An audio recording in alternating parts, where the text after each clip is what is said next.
But speaking of companies that want to go electric but haven't actually made anything yet, we have news about a new electric pickup. And not to bash them, but there's definitely a lot of speculation going on around this company right here, which is named Nikola. I don't know how you guys. Why didn't you do it auto-tune? Oh, you had the perfect opportunity. Nikola.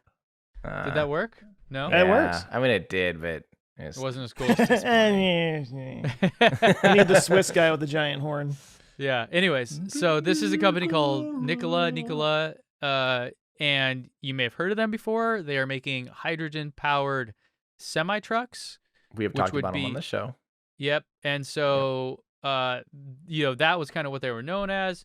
Now they have a new thing called the Badger, and I don't know if I assume I can find it somewhere on their website. Maybe. There it is. And so this is a new electric pickup from Nikola, and they are taking reservations for it now. So that's kind of the news item here. They announced it, I think, a week or two ago, and all we really have now are renderings. There's even people that have been taking this apart, looking at it, going, "What is kind of shoddy Photoshop work are you guys doing?" Like, people are saying they took a picture of an F-150 Raptor and just photoshopped it. Whoa! I know, it's got that sweet neon on the bottom. Even looking at the paint differences between the panel on the doors and the rear fender, the rear quarter panel is like totally different. Yeah. Yeah, no. So they're taking reservations now. So guys, get it while it's hot. The specs on this truck, we'll just kind of give you the news and then we can opine. 0 to 60 in 2.9 seconds, 980 foot-pounds of torque, 906 horsepower, 600 miles range. And it's a fuel cell electric vehicle, they're calling it, also known as a hydrogen fuel cell or a battery electric vehicle. Again, we got more renderings of it. So they got two different options there? Yeah, so you can actually get it with either or. You see all the specs that we just talked about there. Now, the interesting thing is the battery version will go up to 300 miles, and then the fuel cell will add 300 miles, is the idea. Now, towing capacity of 8,000 pounds. I don't know how many kilograms that is, more than that. 4 independent wheel motors, so it's 4 like the Rivian, essentially, with like a motor on every wheel, not like the Cybertruck. F-150 size, I would say, it kind of looks like. And then when you go to reserve it, there's a few options you can do. You can get where's the reserve button? There's only 2 pictures and they just have it photoshopped in different colors. Exactly, yeah. Okay, so you can choose the fuel cell version up to 600 miles range starting at 80,000, or the battery version starting at 60,000. And then you have these different, Predator package, Instinct package, yada, yada, yada, whatever these other little things are.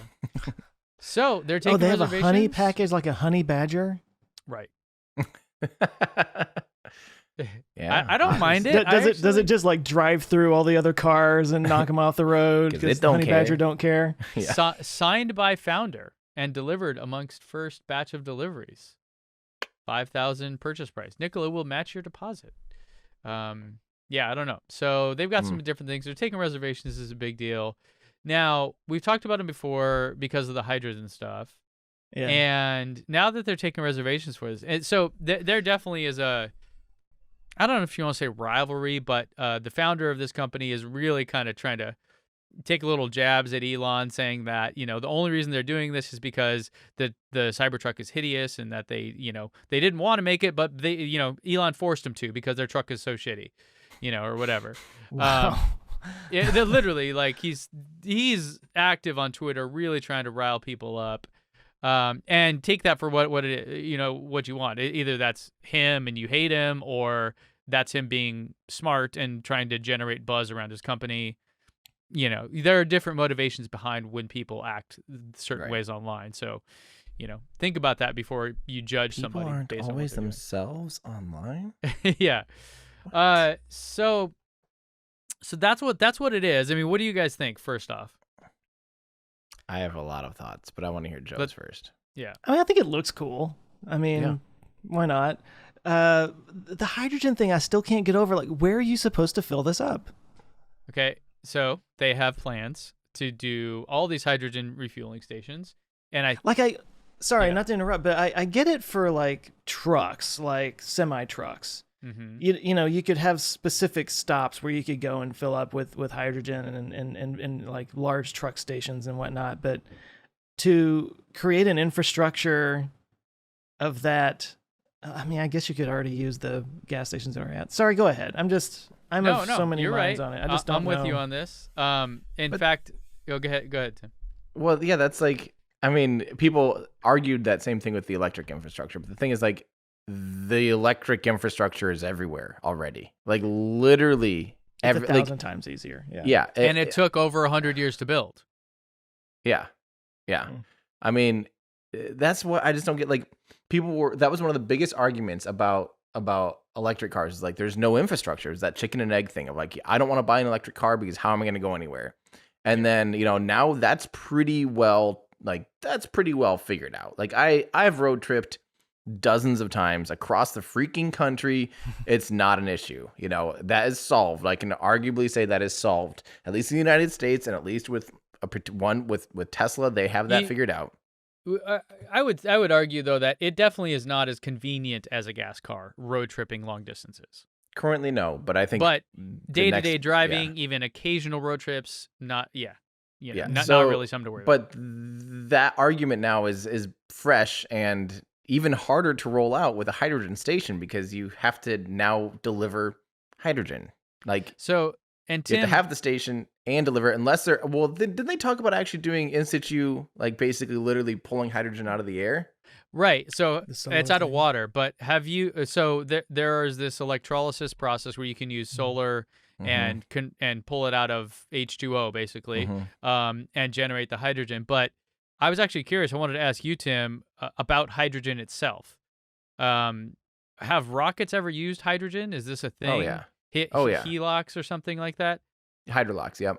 Yeah, hydrolox. Yeah. And how is that went? Like, how is it as a fuel? It's still considered arguably the best fuel, but with huge compromises. Like how everything in rockets and everything in life is always like a trade-off. It's extremely efficient because it's the lightest weight molecule, chemical molecule like that. Because of that, it can be thrown out the back of an engine faster. So the faster you can expel your propellant, the faster your exit velocity, the more it's actually pushing back on the rocket. So, the three main ones that we think of usually with liquid boost, well, there's kind of four. There's, there's RP1, which is Kerolox, I talk about, that's very common. Yep. Very common. Yep. Then methane's the new kid on the block because it's kind of the Goldilocks between RP1 and hydrogen. And the biggest problem with hydrogen is in order to make it a liquid, you have to cool it down to almost absolute zero. Like, I don't remember how cold, like really, really cold. And it only stays that cold for, you have to have really thick insulation to make it so it stays that cold or keep it compressed and all these different things just to make it so it continues to stay liquid. And then once it's a gas, it's so lightweight that it tries to escape through every tiny little thing. It's just a really hard molecule to deal with, And I believe it corrodes metals pretty easily from what I was reading about it. Like, it'll actually break welds. Like, it's not an easy thing to store. I don't know if it's from corrosion, or I think it breaks welds because it sneaks into the tiniest little, teeniest little cracks and will find ways to escape because it's just so small. It will literally just fit between welds, Yeah. Right. So, okay. Like valves. Valves have the valves and hydrogen are like, right. So what hydrogen, valve can you, while it is an incredibly light. Here we go. Captain Kurt, who knows his stuff. Hydrogen embrittlement. There is embrittlement from hydrogen. Okay. Yeah. So hydrogen being, very light and good and a good fuel source and being incredibly abundant, has extreme challenges on creating it, first off, and then second off, storing it, right? So all these things are very difficult. So in fact, like, I don't imagine it would even be legal for you to create a hydrogen fueling line in your residential home. Like, it's probably too dangerous, I would imagine. Oh, you know what I mean? Like, imagine if you had a giant hydrogen station. It's like, cool, we're just going to run hydrogen to everyone so they can fuel their cars at home. Like, I doubt that would be okay. I guess, maybe I'm in California and we don't allow, those kind of things. But the big problem, and Joe, you've pointed this out before, is that the methane steam reforming is worse for the environment than just like burning gasoline. So you have to go with what they call green hydrogen. Green Tech Media had a really big long post about this because there's actually colors associated with them. There's like turquoise and blue. That like there's the colors when you say like blue hydrogen, it means a specific way of making it. Really? I didn't realize that. I've seen that before though, like the different symbols. Yeah, so it actually means like how it was made. And then there are other properties of it depending on how it was made or whatever. So anyways, Green Tech Media, fantastic website for this stuff, did a whole big thing. I think the title was something like, what is green hydrogen anyways? Well, green hydrogen is what we described, where you're taking it out of water, you're doing it with a renewable source, and then you have all these other problems about like how to store it and do all that, how to use it. And there is, I think the turquoise one is where they would do the clean capture stuff. They would do methane steam reforming, but then capture the carbon that was generated by it. So, but it still has some, so it's not perfect. It's not like net zero. So anyways, the cost per mile is what I'm getting at. This is the biggest challenge problem I see with this technology. Like assuming you can solve all the things we just talked about, and you have a 50-year timeline to build out enough stations for it to make sense. The cost per mile for the Tesla Model 3 is around, and I'm assuming some averages here, 3.6 cents per mile, or whatever that would be, 4 kilometers. Then about 5.5. Okay, a Honda Civic using gasoline, average prices in the U.S., you're at 7.8 cents per mile. So already the Model 3 is like 50% better, right? It's like twice as efficient in terms of how much money you're paying to go 1 mile. The current hydrogen fuel cell technology, meaning the nasty stuff, even though they say it's zero emissions, which is true at the vehicle, it overall is worse for the environment. The current hydrogen fuel cell technology, 21 cents per mile. 21 cents compared to 3.6 cents for a battery electric Model 3. Green hydrogen, because the cost of green hydrogen, and again, this comes from Green Tech Media using their cost per kilogram, et cetera, and the fuel efficiency you could get in a vehicle. Let me tell you, I know for a fact electrolysis takes about 10 times more energy to create hydrogen versus steam reforming. Right. So I'd assume as long as you can do it as long as you can do it with renewable sources, though, who cares, right? But to the point of that is, I need 15 football fields of solar panels to generate a tiny bit, right? Those aren't exact numbers, but using the Green Tech Media stuff and the watt hours per mile of these vehicles and all that, green hydrogen would cost around $1 per mile. So you're going from current technology, infrastructure is available everywhere, battery electric vehicles, and the things are efficient and whatever. Which they already have in the car, too, by the way. Yeah. So 3.6 cents per mile to $1 per mile. Now, that price would come down in 100 years, right? Yeah. So it's insane to me that outside of the long-haul trucking use, which may be better for the environment and may save money, that this would even be a consideration. Or really, I should just say, this is the big question I have. How would Nikola or anyone else going this, Toyota with the Mirai, be able to solve for the cost problem? Like, forget the environment, forget all that. You have a long way to go. You have to have a price reduction of literally like 96% over what it currently would cost. How are you going to do that? How are you going to reduce the cost of doing this by 96%? And that's just to match what the current technology for the battery electric cars. Now, on the other side of it, a truck that goes 300 miles on battery alone and costs $60,000, I'm into that. Yeah. Like I think, and I do like that's very much competing with Rivian, basically. That's like right on par with Rivian. Right. So I think they drop the fuel cell thing, just go battery, and you win over a lot of people that right now are looking at you going, what the hell are you talking about with hydrogen? So, So Tim, were you saying a second ago that hydrogen fuel cell cars already have battery packs in them. Yeah, Right? like Because the fuel cell like charges the battery and then it runs off of the battery. Well, and even the one that they have the two options. One has a battery pack, and then the other one has that same battery pack plus 20 more grand, so you can fill it up at $1 per mile, basically. You know what I mean? Yeah. Like that Yeah. doesn't make any sense to me. So yeah, you have to jump through all these hoops and spend all this energy. Like the only argument that I can see that makes it hydrogen look attractive is the idea of you said in situ resource utilization. I mean, Yeah. basically making it on site. Mm-hmm. But as Ben pointed out, you would need so much solar power. Otherwise, you're pulling so much energy out of the grid that it's still pretty dirty, or at least it's a lot more energy Right. than. Then It's just such a waste of energy where you could just plug in your car and charge the batteries. Yeah. Mm-hmm. It's like doing 10 more steps to do the same thing, you know? Yeah.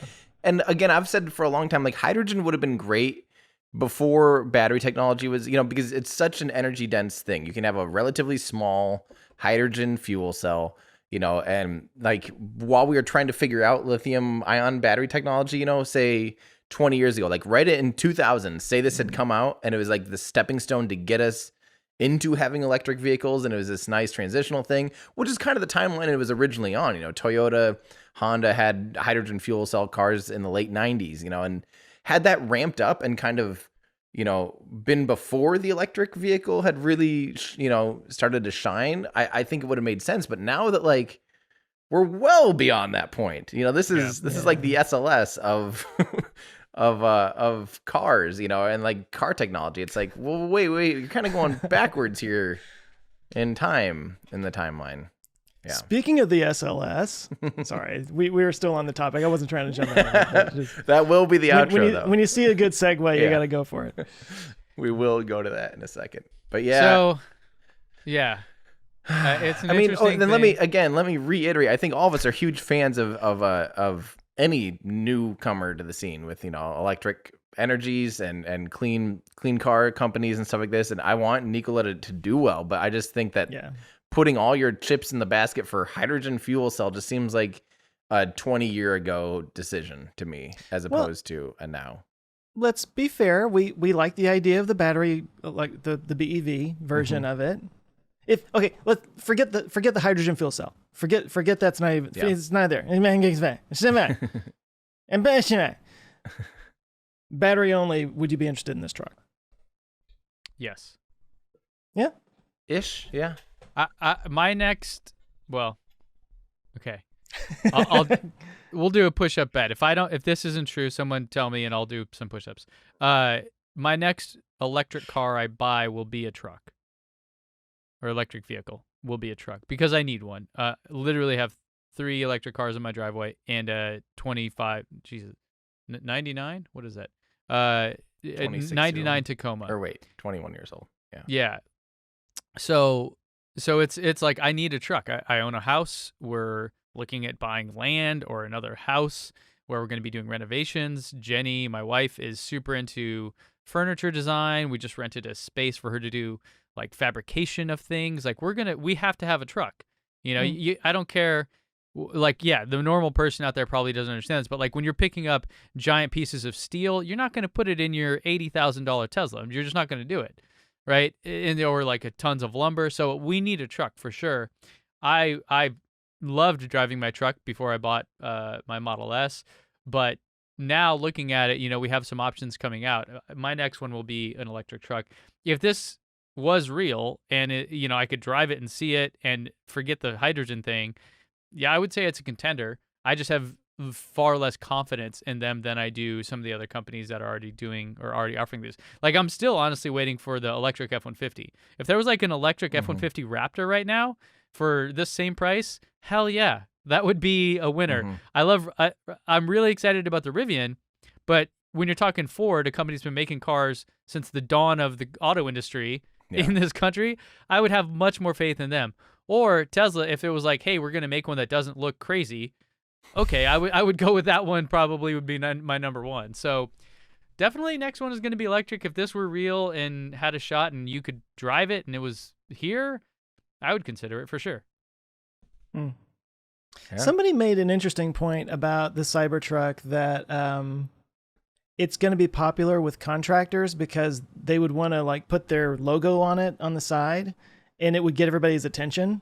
It would be like just the perfect billboard because everybody would be like, what is that? And they'd see their company name on the side of it. Well, and it's got the usefulness for a contractor. That's what I was going to say. I think contractors are going to end up running numbers, and just being like, I still think it'll start off as like almost a joke. They're going to be like, you know what? Like we're paying, I have a friend, I just talked to him the other day. He has a F250 or F350, a huge diesel, turbo diesel. And he spends, I think it was $20,000 a year on gas, basically. He drives a lot for his construction company, all around constantly. And it's something like $20,000. And he's like, yeah, I'll definitely do an electric truck as soon as I can get one because it will save. I can't afford almost like, to not have an electric truck in my use cases because it'll cost me like a couple $1,000s a year or whatever to charge it versus the 20,000 or something. And yeah, that's where I think a lot of contractors would be like, I can't afford to drive a diesel truck. And then not only that, this one has all these other things.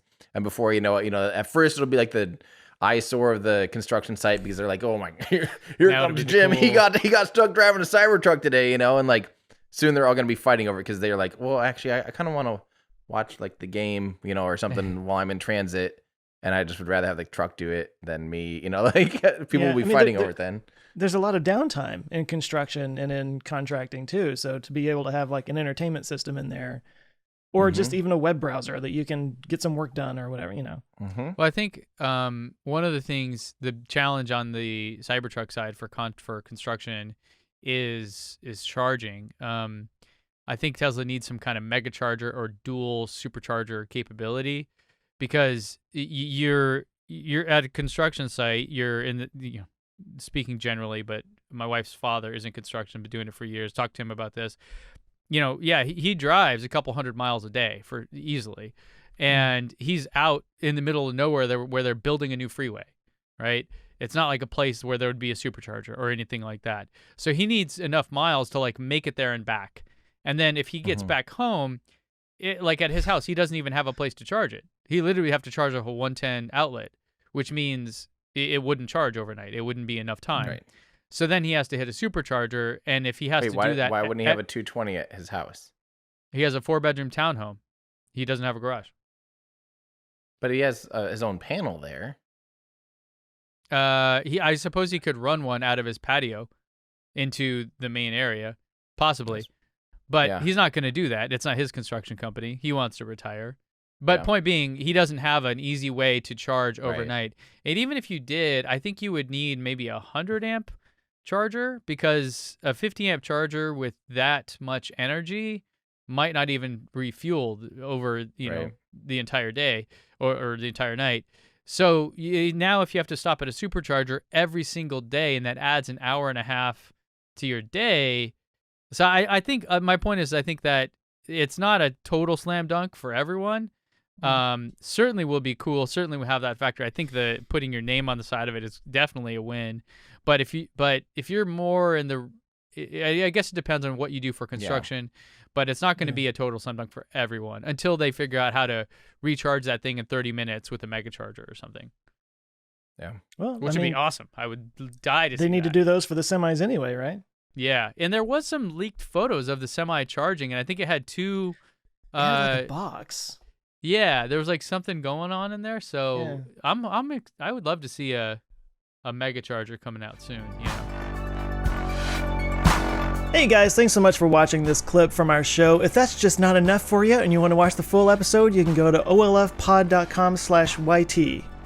And if you want more from us, you can consider becoming a Patreon member. You'll get early access to episodes. You can join our awesome community. You can actually watch us record live and get your name in the credits by going to olfpod.com/Patreon.